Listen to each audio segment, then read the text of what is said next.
His body was in agony. His arms and legs were gone, save for stumps. His corneas and retinas, already damaged, were being saved from further injury thanks to the dark circles for eyes on his helmet filtering out light. His eardrums were melted, damaged beyond repair. His ability to hear was only dependent on sound waves being transmitted to implants in his inner ear. However, it was as if the sounds he was hearing were coming from underwater. A thick cable was driven into his torso and linked to a breathing apparatus. Tubes ran directly into his lungs and his throat as well. The breathing tubes had been inserted low enough in his throat that he could still form sounds, though if it hadn't been for the machines and the enunciator, his voice would be nothing more than a whisper. The metal table rose until Vader was upright.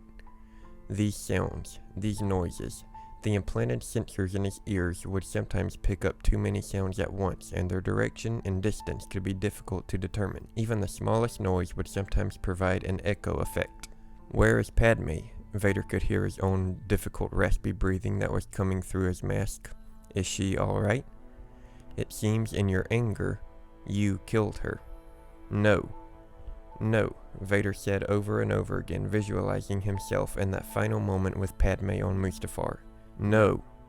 Vader ripped himself free of the restraints keeping him in place on the table where he was put into his new prison. His tall boots fit poorly over his new artificial feet, which were so heavy he nearly felt bolted to the ground. Enraged, he summoned the Force to push Sidious into the wall as his master let out a grunt. Sparks went flying. You told me you could save her. In your rage, you chose a different path, the Sith replied. Padme is dead, my friend. Even the power of the dark side cannot bring her back. But in her death, she has given you a gift. Pain. Will you accept that gift, use it, or will you die? Vader released his grip on his new master. The heavy cloak as well as the metal plating around his shoulders and chest restricted his movement where he could barely lift his arms over his head. Vader looked at his master through his new form of sight. His body had been constantly itching due to the synthetic skin that had been grafted to his body to replace that which had been burned off in the lavas of Mustafar. I will live, Vader breathed. Good. Sidious unleashed a wave of torturous force lightning on his apprentice.